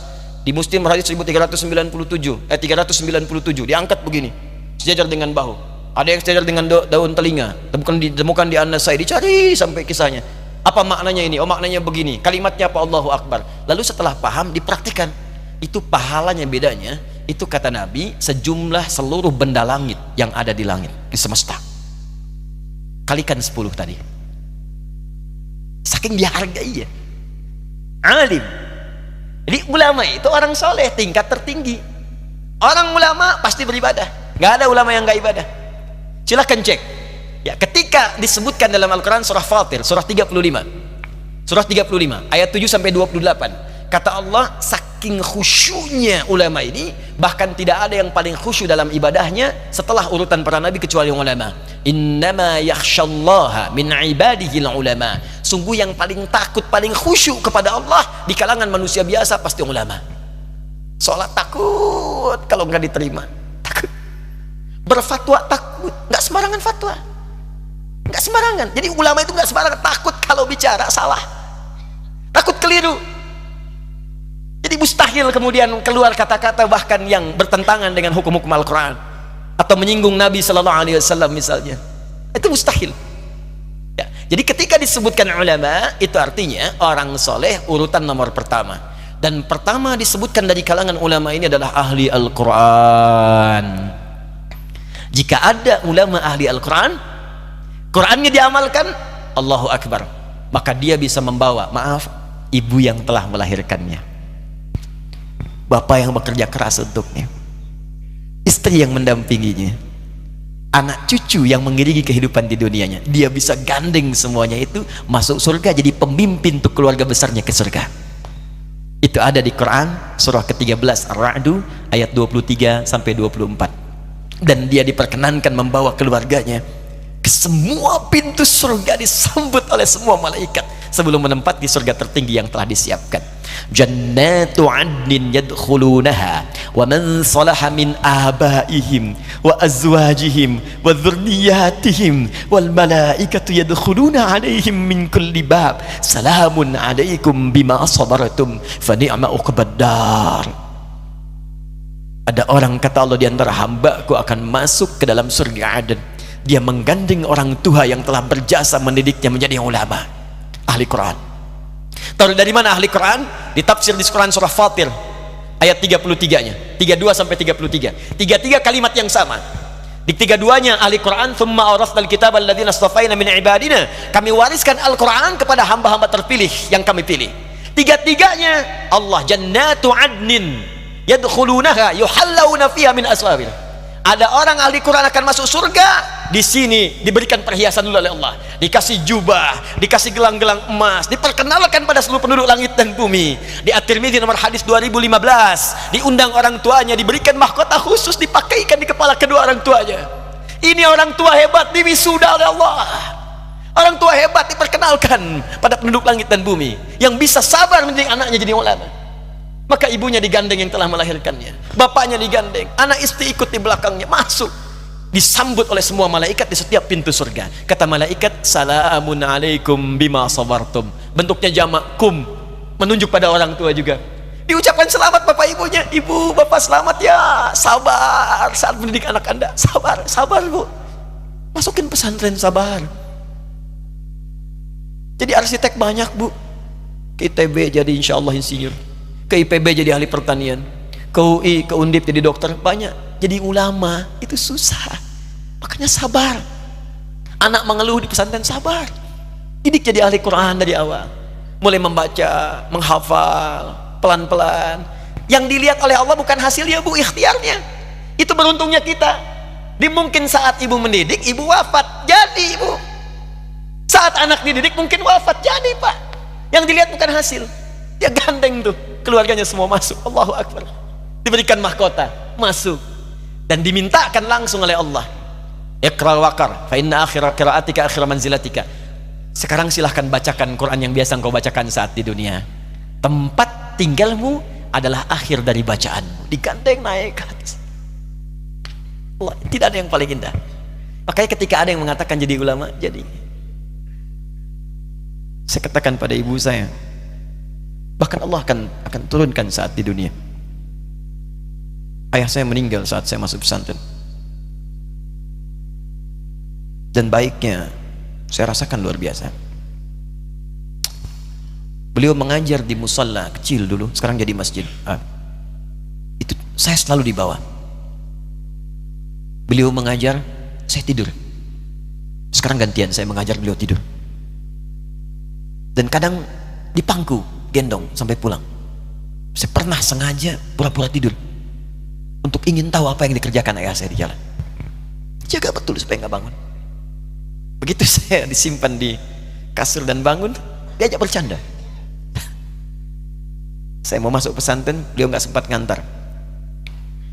Saya bertemu, beliau menangis, peluk saya, minta maaf, nggak bisa ngantar ke pesantren. Saya belum mengerti apapun saat itu. Saya bertekad, insya Allah saya belajar dengan sungguh-sungguh.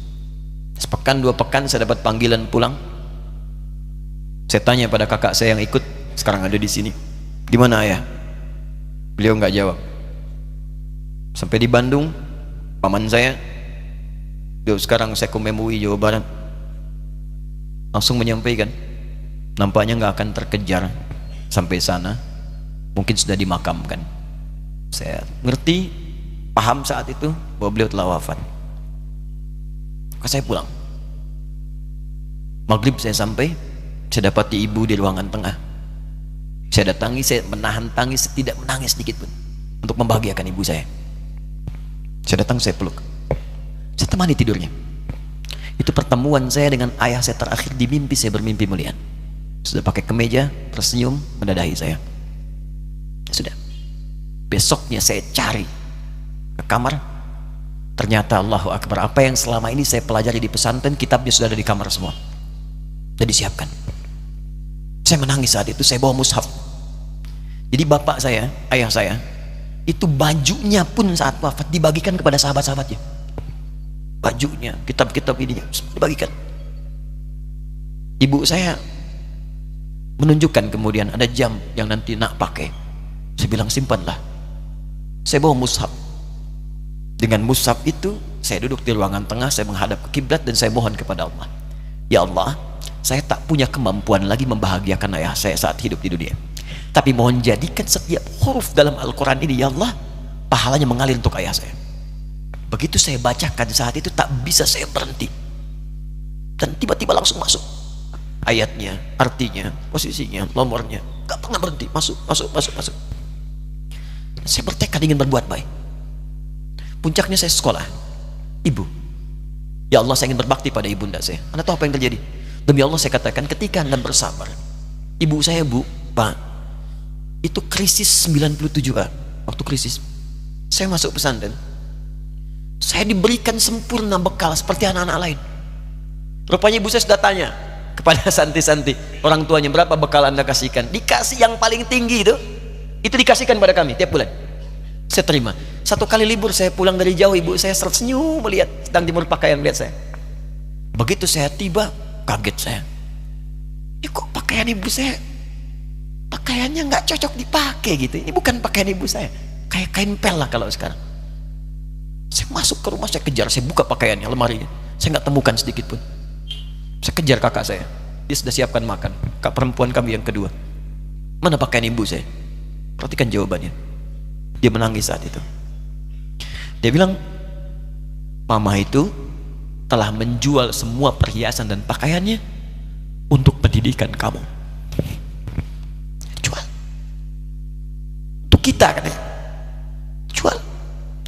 Dan bertahan dengan 150.000 per bulan saat krisis. Jadi rupanya ibu saya itu makan nasi sehari cuma sekali. Beliau mengajar. Di berangkat sekolah itu cuma makan pisang, minum kopi, makan nasinya malam.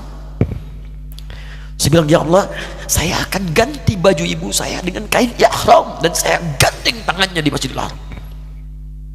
Atau apa yang terjadi? Begitu saya kuliah di Libya, alhamdulillah, saya berangkat, saya mulai mengajar, saya serius belajar. Saat itu kemudian Allah mulai berikan jalan. Saya ingin sungguh-sungguh.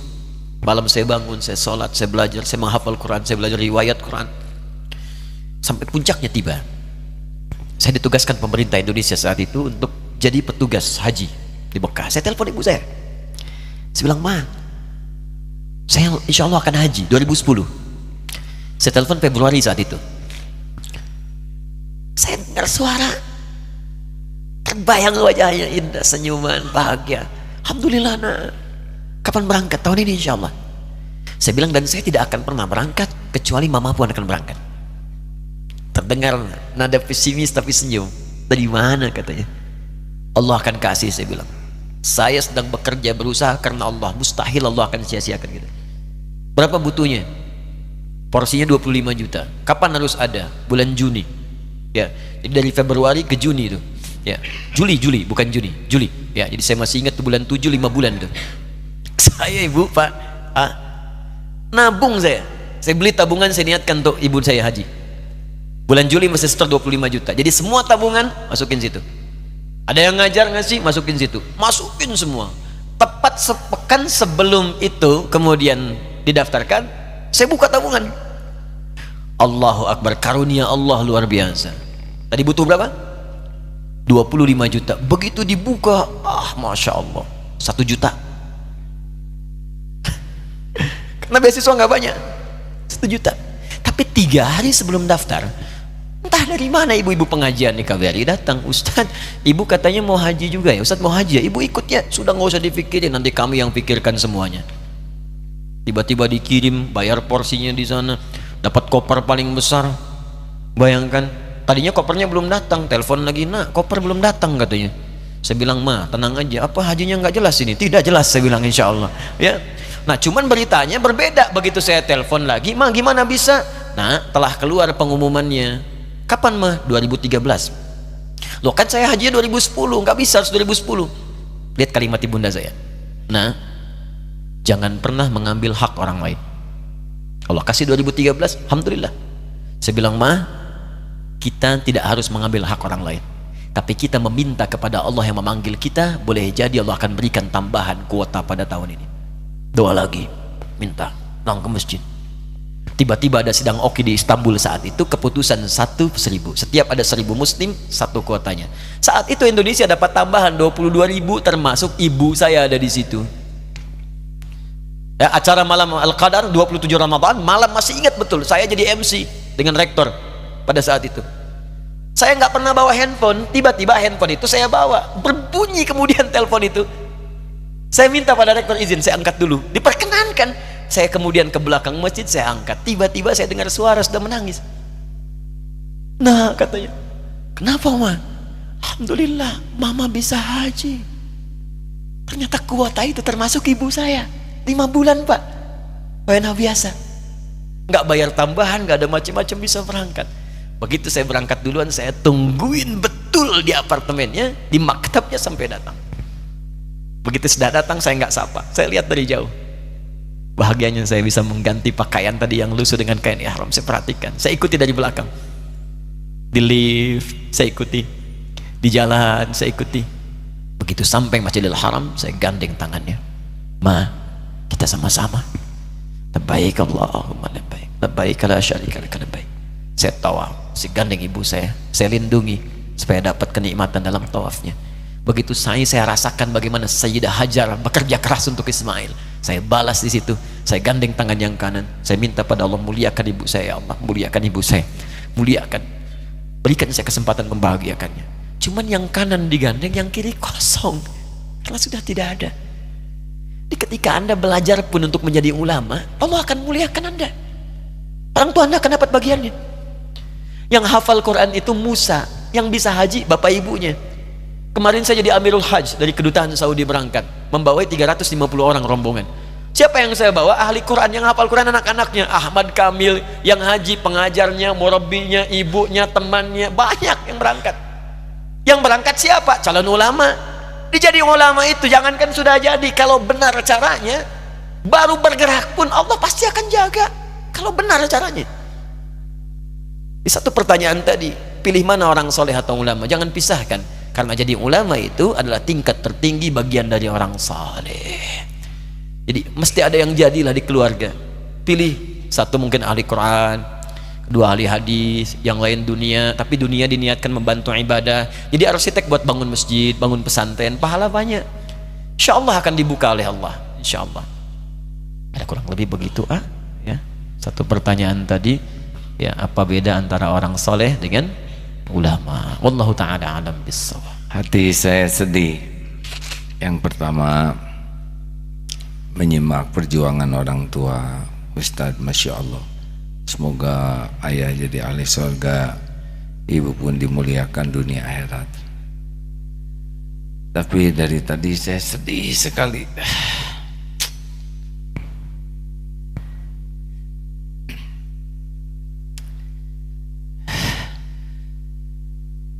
Mendengar uraian tentang ulama. Sejujurnya rasanya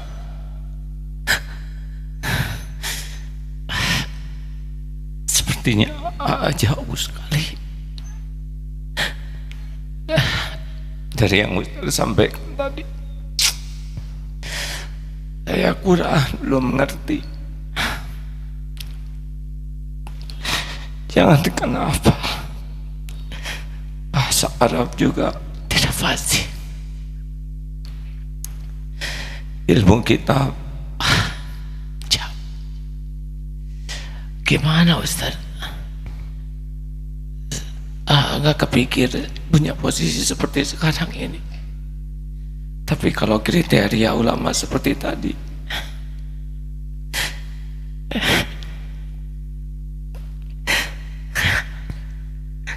jadi tertekan sekali. Alhamdulillah, Allah memberikan jalan di dalam Al-Quran dengan membagikan kualifikasi ulama kepada dasar-dasar yang pokok yang dimiliki, lalu cabang-cabang di pengetahuan. Alhamdulillah, ulama itu banyak. Yang gak hafal Quran ada ulama dah hafal Quran. Yang gak bisa bahasa Arab banyak. Karena itu dasar dari ulama disebutkan di Quran pertama keikhlasan. Iqra bismi rabbikal ladzi khalaq. Artinya Allah membuka peluang pada setiap orang untuk jadi ulama sepanjang dia mau ikhlas. Kedua, tafaqquh fid din, Quran surah ke-9 ayat 122. Dia mau belajar, gak harus menguasai semua ilmu. Tidak, apa yang kita ingin ajarkan itu yang kita dalami. Sepengetahuan kami demikian. Saya pernah dinasehati profesor kami saat di Libya, semoga Allah muliakan beliau. Nah, kata beliau, kalau engkau belajar satu ilmu dan engkau dalami, titiknya begini. Tapi kalau engkau ingin kuasai semuanya, maka beliau membuat lingkaran. Engkau tidak akan mendapatkan apapun, kosong.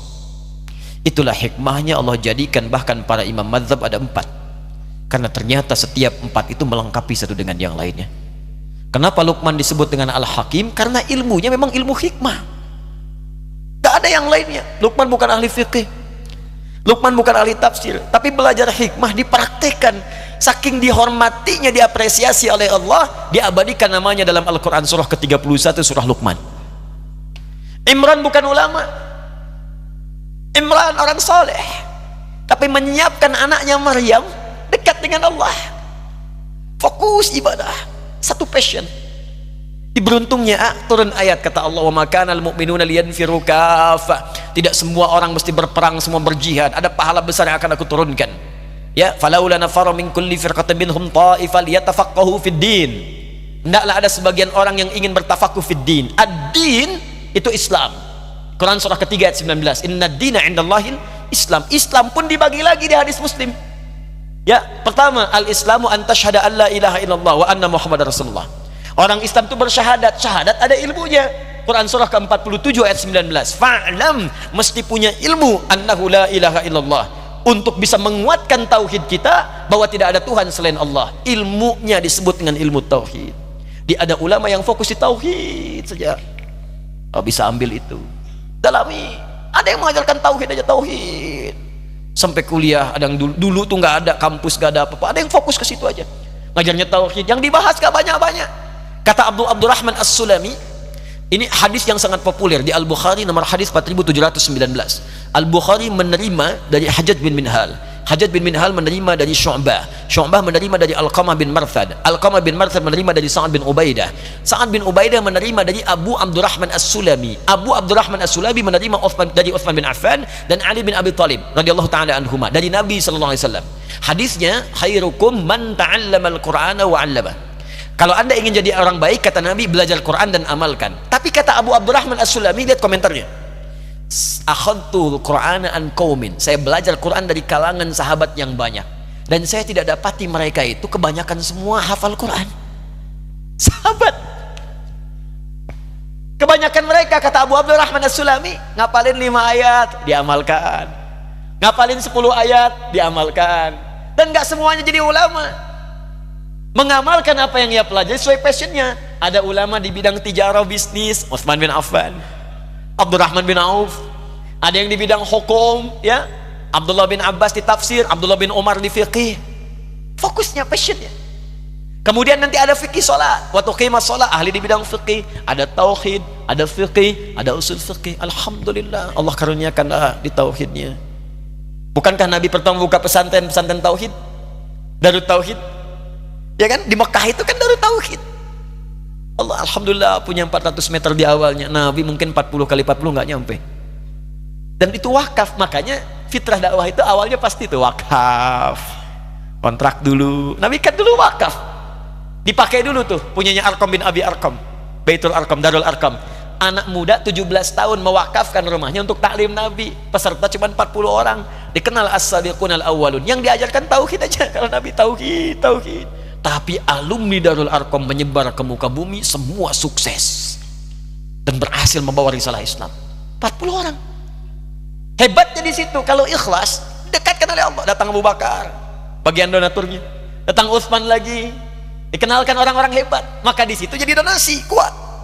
Makanya saat pindah ke Madinah, masjidnya lebih luas, lebih luas, orang lebih banyak lagi. Itu fitrah. Kalau kita ikhlas awalnya mungkin kontrakan, rumah biasa, Allah akan kirimkan orang-orang hebat dengan dananya, dengan supportnya, dengan kekuatannya.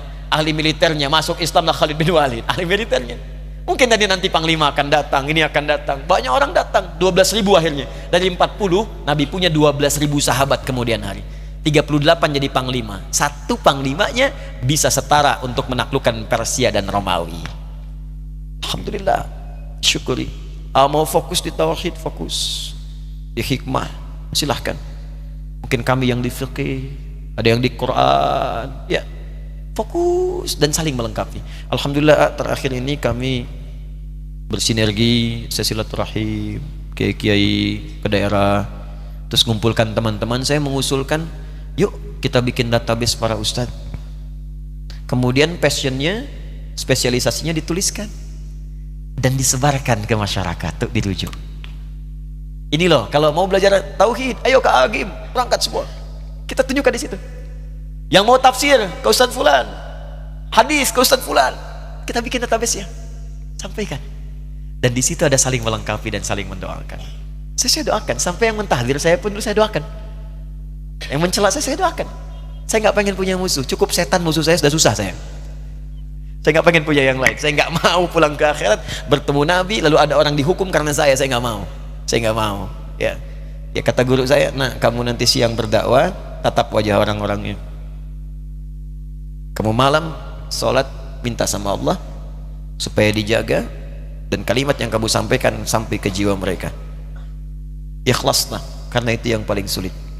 Karena itu untuk menjadi ikhlas, saya bikin yayasan Quantum Wakaf Institute. Itu semua aset yang sudah masuk kami jadikan wakaf karena Allah. Kami kirimkan murid-murid keluar untuk belajar. Kita siapkan sekolah-sekolah. Jadi begitu mereka pulang, mereka teruskan. Saya wafat digantikan, selesai. Nikmat, sudah. Dunia itu capek itu biasa. Bu, capek merawat anak. Biasa Bu, karena dunia tempat capek. Nanti kalau kita sudah selesai Pak, istirahat, gak akan diganggu. Baru istirahat, dibangunin. Saya baru istirahat, dibangunin. Tadi pagi pertanyaan sekantong kresek. Belum napas, ada lagi. Biasa, capek. Nanti kalau udah istirahat yang sesungguhnya, selesai tugas kita, meninggal enak istirahat. Ya Allah, nggak ada yang bisa ganggu. Orang meninggal dibangunin gak akan bangun-bangun. Istirahat kita, tinggal kita mendapatkan apa yang Allah janjikan. Jangan takut dengan kematian. Ayo kejar. Jazakallah khair. Yang lain ikut bersyukur ya. Alhamdulillah. Aduh, hari ini hari terberat buat saya. Tadi naik sepeda ke Eko Pesantren 2. Itu berat, capek. Tapi mendengar ceramah tadi, aduh hati saya hancur sekali Ustaz. Mungkin mudah-mudahan tidak ada yang memperhatikan wajah saya tadi, merah sekali. Lebih merah daripada kejemur. Karena ya seperti yang tadi diungkapkan, tapi jawaban Ustaz, Masya Allah, Alhamdulillah melegakan. Saya juga belajar Ustaz ngapalin gitu. Gak malu di sini banyak santri penghafal Quran. Tapi ya itulah hadirin. Saya juga berusaha ngapalin yang di atas, di bawah seperti Ustaz ya. Tapi nggak ingat halamannya, hadirin. Ingat atasnya, bawahnya nggak ingat ayatnya. Pusing saya. Semoga aja kalau saya dari tadi dengar tuh asli itu ya, aduh ya Allah, jauh saya tuh apa ilmu saya di mana, beliau segala tahu, segala diomongin. Saya paling tahu soleh itu karyawan, kamar ini soleh ya, kamu udah punya istri belum? Sekarang kita tahu seperti apa ya, soleh itu ternyata dari thayyib, khair, ma'ruf, wa ihsan. Ini Ustadz, saya itu sudah tua ya. Ciri-ciri orang yang sudah tua itu ada 3. 1, cepat lupa. Yang kedua dan yang ketiga saya lupa Ustadz. Lanjutkan Ustadz. Baik, silakan. Alhamdulillah. Silakan. Beliau izin ke belakang. Kalau itu ingat.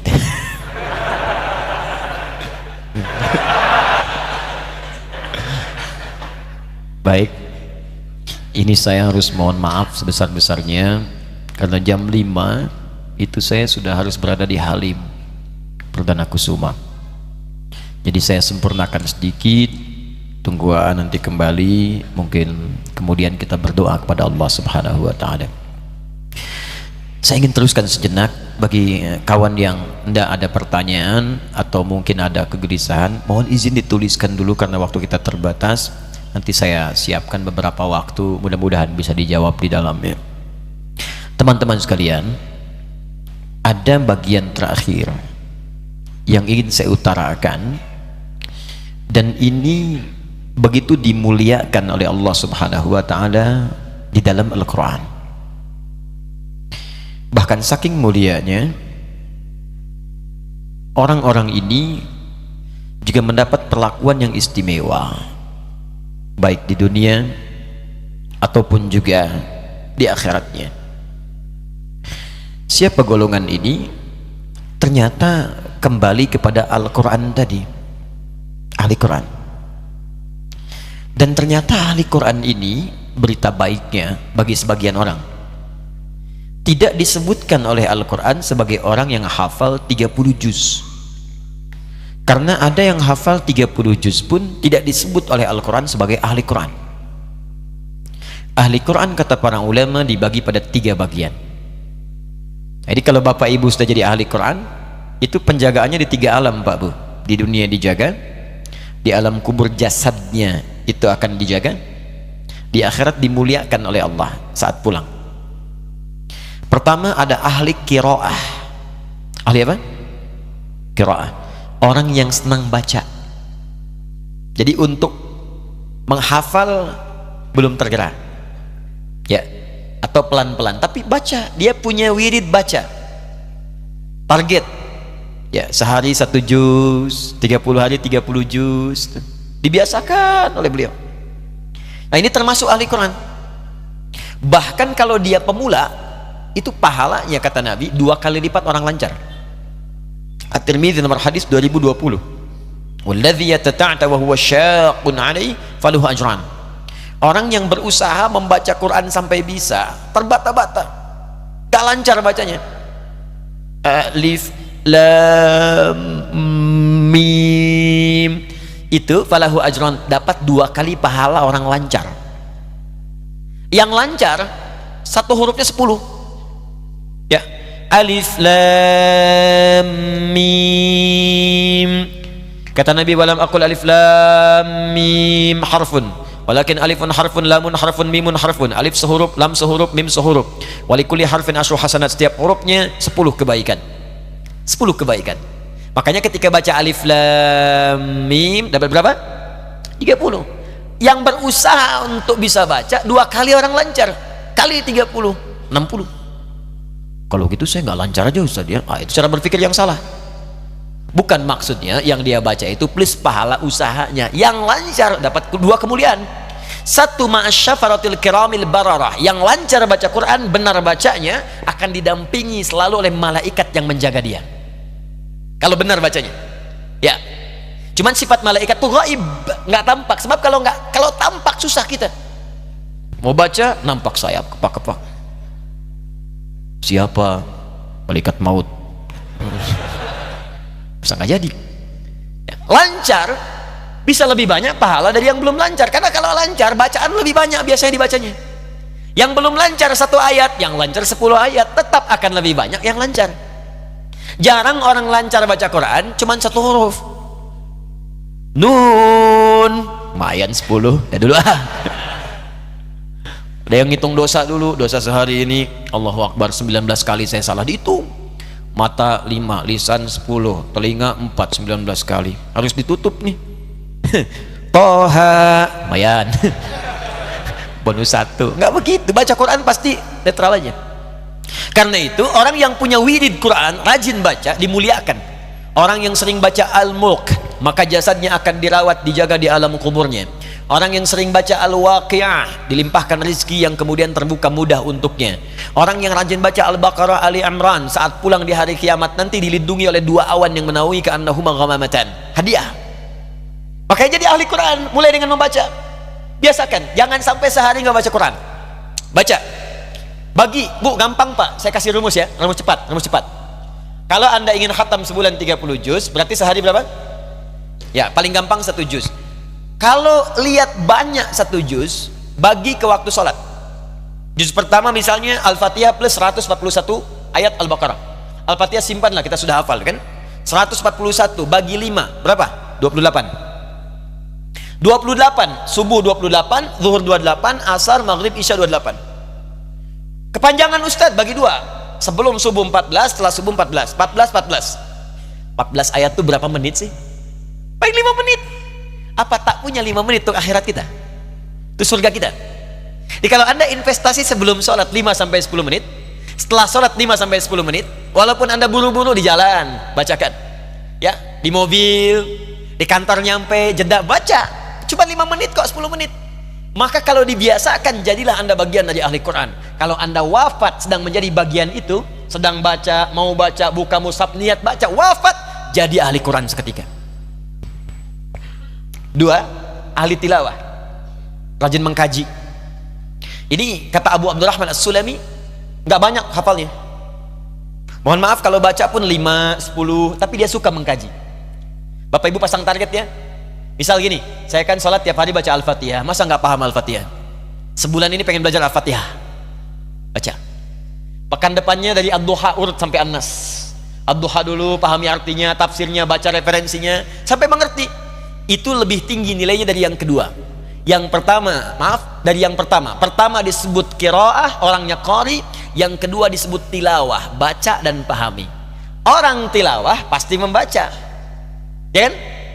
kemudian memahaminya. Jadi orang tilawah itu dapat pahala baca, dapat pahala mengamalkan. Makanya orang tilawah dapat pahala lebih banyak dibandingkan dengan yang qiraah saja.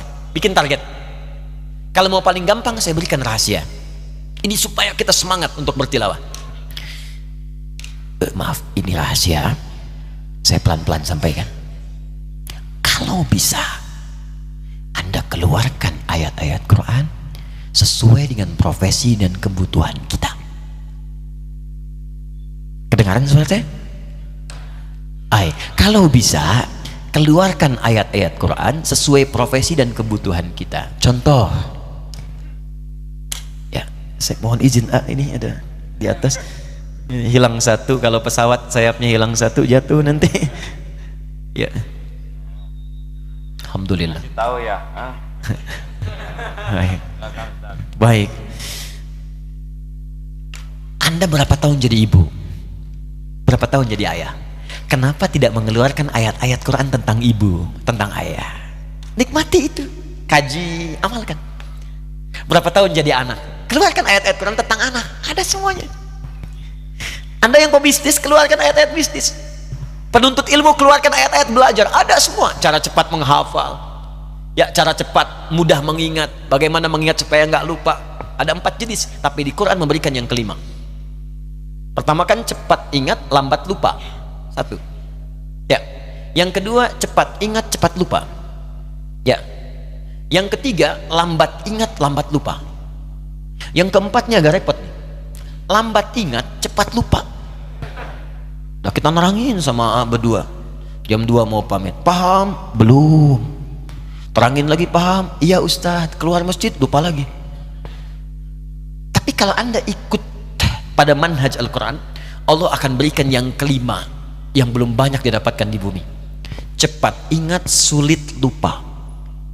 Jadi mau lupa aja sulit, bukan mau ingat. Mau lupa susah. Biasanya kan yang begitu utang. Ini ilmu, kaji. Nah, ini nomor 2, tilawah. Beruntung saat sedang tilawah tiba-tiba wafat ahli Quran. 3, itu yang penghafal. Pelan-pelan penghafal, mulai ya. Penghafal Quran itu, Bu, Pak, ini rahasia besar di Quran. Disebut penghafal yang benar bukan yang 30 juz, tapi yang mampu mengamalkan hafalannya. Silahkan buka Quran surah ke-35 ayat 32, paling kiri agak ke atas. Thumma awrasnal kitaba alladhina astafaina min ibadina faminhum zalimun li nafsi. 1. Wa minhum muqtasid. 2. Wa minhum sabiqum bil khairati biiznillah. 3. Ini yang ketiga yang betul. Kata Allah, saya wariskan Al-Quran kepada sebagian hambaku. Cuman sayang, ada yang hafal 30 juz, hafal sebagian, banyak hafal, cuman zalim. Zalim, jadi nggak diakui oleh Allah sebagai ahli Quran. Padahal penghafal Quran, cuman nggak diakui oleh Allah. Ya Allah. Zalim itu menempatkan sesuatu bukan pada tempatnya. Gelas untuk minum, gayung untuk mandi. Ada orang minum pakai gayung, mandi pakai gelas. Zalim.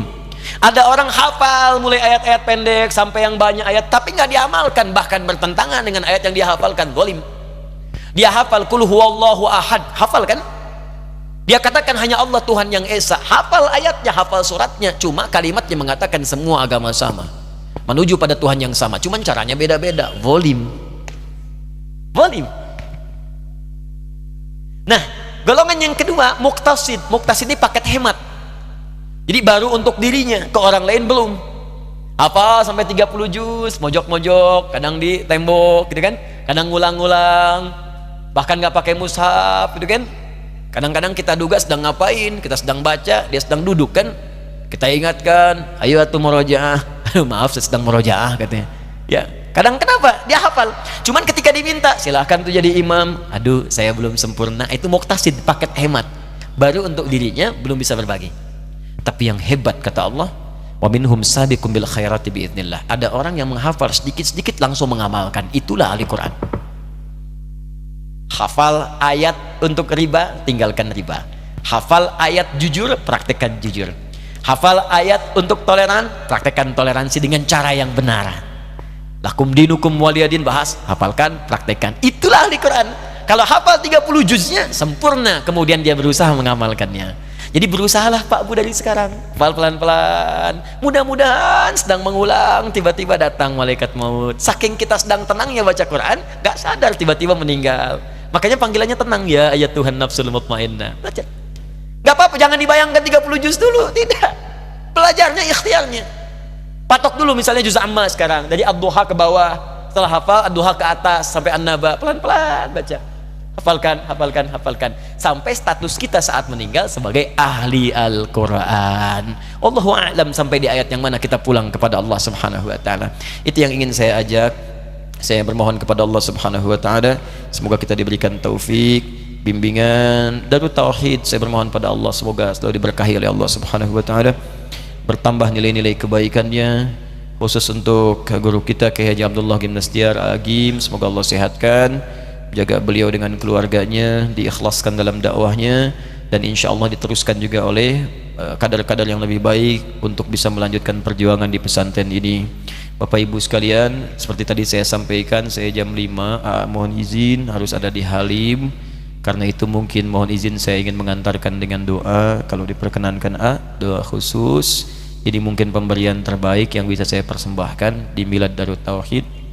Yang kedua, saya dengar juga akan membuka pesantren ya untuk akhwat ya. Yuk silahkan jadi Uthmannya ya, atau menjadi Bilalnya, Bilal dengan tenaga.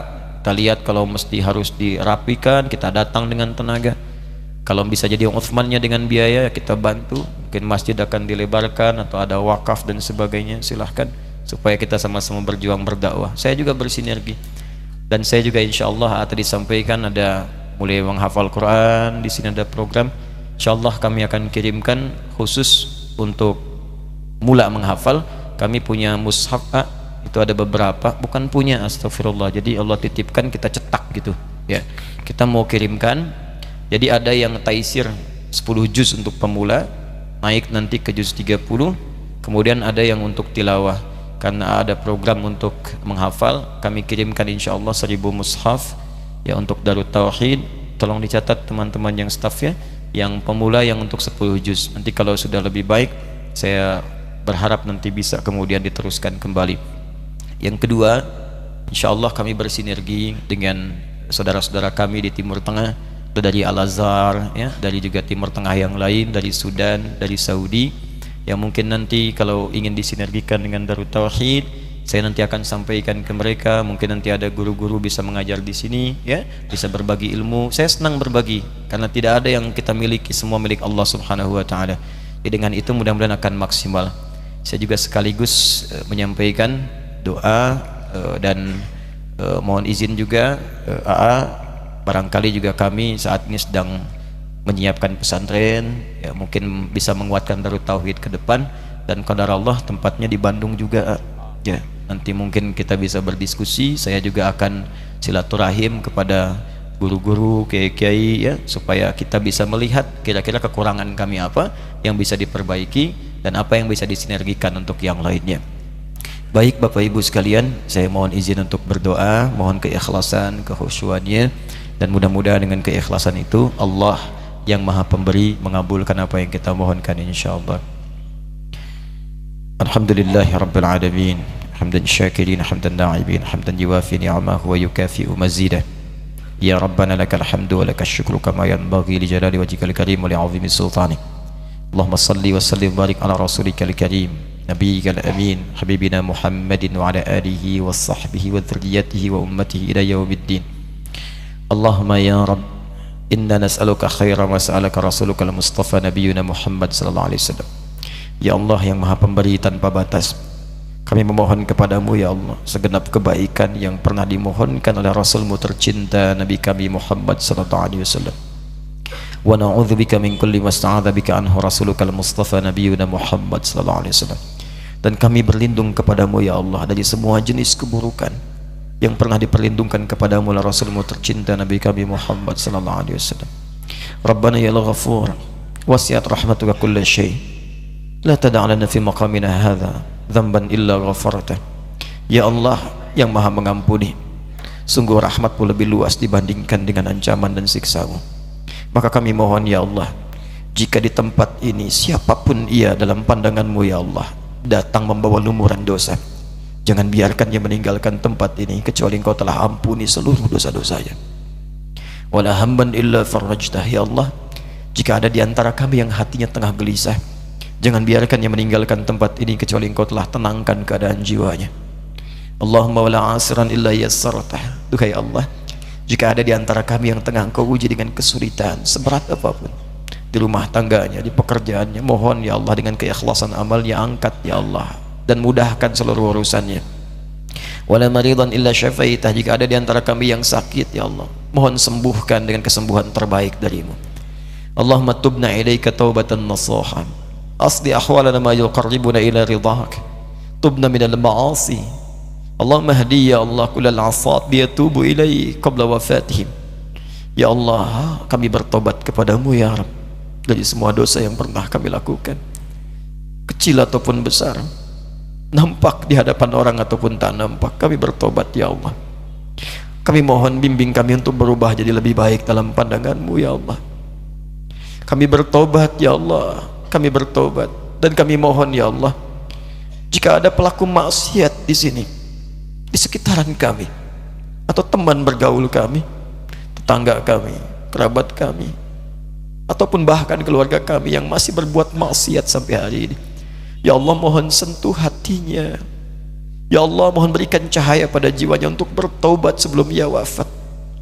Kami mencintai mereka ya Allah, jangan Kau pisahkan kami dengan mereka di akhirat nanti karena maksiat yang mereka kerjakan. Allahumma idza kana hunalika ya Allah min jiwarina ghairil muslimin, Allahumma hdihim ilal Islam.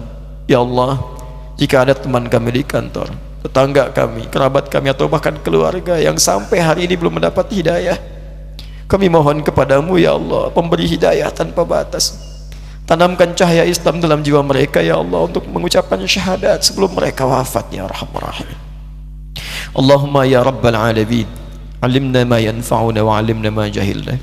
Ya Allah, kami merasa kami bodoh, kami merasa kurang pengetahuan, maka kami memohon kepadamu yang punya sifat alim, ajarkan kami pengetahuan yang benar ya Rabbal Alamin. Berikan kami kemampuan untuk memahami apa yang kami pelajari, bimbing kami untuk mengamalkan apa yang telah kami pahami. Allahumma idza kana hunalika dhunub fi hadzal makan min al-aba al-mu'aththir lil 'aila faghfir lil aba. Ya Allah, jika ada ayah-ayah pelaku maksiat di tempat ini yang dengan maksiat bapaknya, anaknya berdampak dalam hidupnya ya Allah, maka mohon ampuni dosa para ayah ya Rahman Rahim. Allahumma ighfir lil ummahat idza kana hunalika ya Allah min al-'asat allati tu'aththir ila abnaiha faghfir lahunna. Dan jika ada para ibu ya Allah yang masa lalunya pernah bermaksiat, sekarang pun masih bermaksiat, yang dengan maksiatnya berdampak kepada anak keturunannya ya Allah, mereka jarang sholat, mereka susah mendengarkan ayat-ayat Al-Quran, mereka sulit mendekat kepadamu karena perilaku maksiat orang tuanya, maka ampuni dosa ibu bapaknya ya Allah. Allahumma ighfiril aulad, ya Allah, ampuni dosa kami para anak-anak ya Allah. Kami belum mampu membahagiakan kedua orang tua kami ya Arhamar Rahim. Kami pernah membentak mereka dengan lisan kami ya Allah. Kami pernah berperilaku yang tidak pantas terhadap ayah kami ya Allah. Idza kana ya Allah hayyaini farzuqna ni'matan nasrahuma. Ya Allah, jika kedua orang tua kami masih hidup, beri kemampuan untuk membahagiakan keduanya ya Allah. Wa idza kana wahaduhuma ya Allah maitaini aw maitan fanawwir qabrahu ya Rabbal Alamin. Rizqna al-fursat lina'mal as-salihan ya Allah litarda minal amwat. Jika satu atau keduanya telah wafat mendahului kami, maka mohon lapangkan kubur mereka ya Allah. Berikan cahaya di kuburnya dan beri kami kemampuan ya Allah untuk beramal saleh, menerangi kesendirian ya Allah ayah ibu kami di alam kuburnya. Allahumma ya Arhamar Rahimin, idza kana hunalika min baqiyati ayyamina faj'al baqiyata ayyamina ya Allah hayatan thayyibah. Ya Allah, kami tidak tahu kapan pulang kepadamu, namun jika masih terbuka lembaran kehidupan bagi kami esok hari atau lebih panjang, maka mohon jadikan sisa hidup kami lebih baik daripada sebelumnya. Kami ingin berubah jadi orang baik ya Allah. Kami bertobat. Kami malu disebut baik oleh orang dunia, tapi masih banyak aib di hadapanmu. Bimbing kami ya Allah, bimbing kami. Kami mohon jangan tinggalkan kami ya Rabbal Alamin. Allahumma idza kana hadzal yaum min akhir hayatina faj'al akhir hayatina husnal khatimah.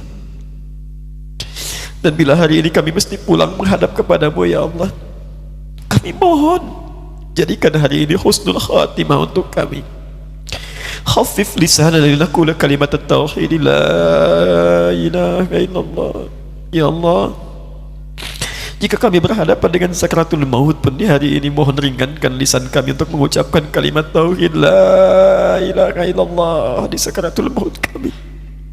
Wajib ya Allah kalimatina ya Allah bidu'aika wa binidaika ya ayyatuhan nafsul mutmainnah irji'i ila rabbika radiyatan mardiyah fadkhuli fi ibadi wadkhuli jannati. Kami mohon ya Allah, kelak jika kami mengucapkan kalimat tauhid itu, mohon jawab dengan panggilanmu yang indah. Hei jiwa-jiwa yang tenang, cepat pulang kepadaku. Aku ridha dengan semua amalmu, engkau pun akan ridha. Engkau pun akan ridha dengan pemberianku. Masuk golongan hambaku yang soleh, aku siapkan surga untukmu sekarang. Allahumma ashtaqna bi Rasulillah sallallahu alaihi wasallam, lam narahu ya Allah fil manam wa lam na'ish ma'ahu fil hayat. Ya Allah, kami merindukan Rasulullah sallallahu alaihi wasallam. Kami tak pernah hidup dengan beliau di dunia, jarang bermimpi atau bahkan tak pernah melihat beliau di alam mimpi kami. Kami rindu Rasulullah ya Allah, kami rindu Rasulullah. Allahumma la tudayyi fursatana bil liqa'i ma Rasulillah fi jannatikal firdausil a'la. Ya Allah, kami mohon pertemukan kami ya Allah dengan Rasulullah di hari kiamat nanti di surga terindahmu, ma'ailatina, bersama seluruh keluarga kami ya Allah, aqribaina, kerabat-kerabat kami, wassalihin minal mu'minina wal mu'minat ya Allah, bersama seluruh orang soleh, mu'minin, mu'minat, muslimin, muslimat. Allahumma ya arhamar rahimin, khusuka bid-du'a di hadzal ma'had darut tauhid. Ya Allah, kami khusus berdoa bermohon kepadamu ya Allah untuk pesantren Darut Tauhid ini. Allahumma barik hadzal ma'had mubarakan taman kamilan alladzi tarda wa tuhibbu. Ya Allah, anugerahkan curahan berkah dan rahmat bagi pesantren ini dengan keberkahan yang Engkau cintai dan ridhai. Allahumma nawwir hadzal ma'had ya Allah, nawwir hadzal ma'had liyarfa' min la'i kalimatika ya rabbal alamin wa rayatul Islam. Ya Allah, berikan cahaya pada pesantren ini agar pesantren ini mampu melahirkan orang-orang baik yang bisa memberikan cahaya Islam dimanapun mereka beraktivitas. Allahumma ya Allah, fadh kulla mushimi hadzal ma'had khasatan muassisihi akhuna ya Allah al-ustaz Kiai Haji Abdullah Gimnastiar wa ailati. Ya Allah, kami mohon anugerahkan keberkahan, penjagaan terbaik kepada seluruh yang berkontribusi hadirnya makmurnya pesantren ini, khususnya pada para pendirinya, khusus kepada sahabat kami, guru kami Kiai Haji Abdullah Gimnastiar beserta seluruh keluarganya. Allahumma fadhu ya Allah hifdhan kamilan afiyah. Ya Allah, jaga kesehatan beliau, anugerahkan penjagaan terbaik. Allahumma jannibhu minal fitnah ya Allah tadarra. Ya Allah, jauhkan beliau dari fitnah yang bisa menyakiti keadaan beliau dan keluarganya. Allahumma ja'alhu minal mukhlasin. Ya Allah, jadikan beliau termasuk orang ikhlas dalam berdakwahnya. Allahumma ja'alhu ya Allah minal muttaqin. Ya Allah, bimbing beliau supaya bisa selalu meningkatkan takwa dalam dakwah dan ibadahnya. Allahumma alhiqna ma'ahu fi kulli ya Allah fadaili ya arhamar rahimin. Dan kami mohon sertakan kami bersama beliau dalam semua keutamaan yang Kau anugerahkan kepada beliau ya arhamar rahimin. Allahumma rabbana atina fid dunya hasanah fil akhirati hasanatan wa qina adzabannar. Bifadlika subhana rabbika rabbil izzati amma yasifun wa salamun alal mursalin. Subhanakallahumma wa bihamdika asyhadu an la ilaha illa anta astaghfiruka wa atubu ilaik. Wa akhiru da'wana alhamdulillahi rabbil alamin. Thumma assalamu alaikum warahmatullahi wabarakatuh.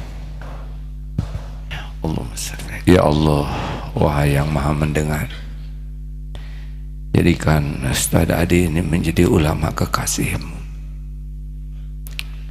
Buatlah hatinya selalu merindukan-Mu ya Allah, dan golongkan menjadi hamba yang Kau rindukan. Jadikan hatinya selalu cinta padamu dan menjadi hamba yang Kau cintai. Istiqomahkan ya Allah. Taqabbal minna ya arhamar rahimin, innaka antas samiul alim. Jua keluarga dan keturunannya ya Allah, dan orang tuanya karim. Amin ya rabbal alamin.